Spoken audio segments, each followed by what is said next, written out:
ഇന്ന് ഉഴുന്ന് വടയുടെ റെസിപ്പിയാണ്. അപ്പോൾ 3 മണിക്കൂർ മുന്നേ കുതിർത്ത് വെച്ച ഉഴുന്നാണ്. അത് കഴുകി വൃത്തിയാക്കി വെള്ളം ഊറ്റിയെടുത്തു. അതിലോട്ട് ഐസ് ക്യൂബ്സ് ഇട്ട് കൊടുക്കുക. ഒരു 2 ടേബിൾ സ്പൂൺ വെള്ളം ഒഴിച്ചു കൊടുക്കുക. വെള്ളം കൂടി പോവാതിരിക്കണേ. ഇനി നന്നായിട്ട് അരച്ചെടുക്കുക. ഇനി പാത്രത്തിലോട്ട് മാറ്റിയിട്ടുണ്ട്. ഇതിലോട്ട് പാകത്തിന് ഉപ്പിട്ട് കൊടുക്കുക.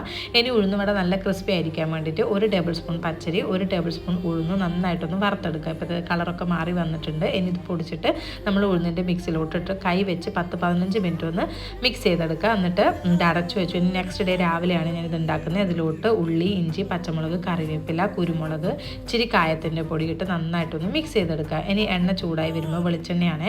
അതിലോട്ട് നല്ല തണുത്ത വെള്ളത്തിൽ കൈ മുക്കിയിട്ട് ഇതുപോലെ ഡിപ്പ് ചെയ്തെടുക്കുക കേട്ടോ. എന്നിട്ട് നമ്മുടെ ഉഴുന്ന് വട ഇതുപോലെ ഷേപ്പാക്കിയിട്ട് ഇതിലോട്ട് ഇട്ട് കൊടുക്കുക. അപ്പോൾ തിരിച്ച് മറിച്ച് ഇട്ടിട്ട് നമ്മുടെ ഉഴുന്ന് വട ഫ്രൈ ചെയ്തെടുക്കുക. അപ്പോൾ തണുത്ത വെള്ളത്തിൽ കൈ മുക്കണം, എങ്കിൽ മാത്രമേ നമുക്ക് ആ ഹോളൊക്കെ നല്ല ഇതിൽ കിട്ടുള്ളൂ. നല്ല ഉള്ളിൽ നല്ല സോഫ്റ്റും പുറത്ത് നല്ല മുരിഞ്ഞ ഉഴുന്ന് വട റെഡി.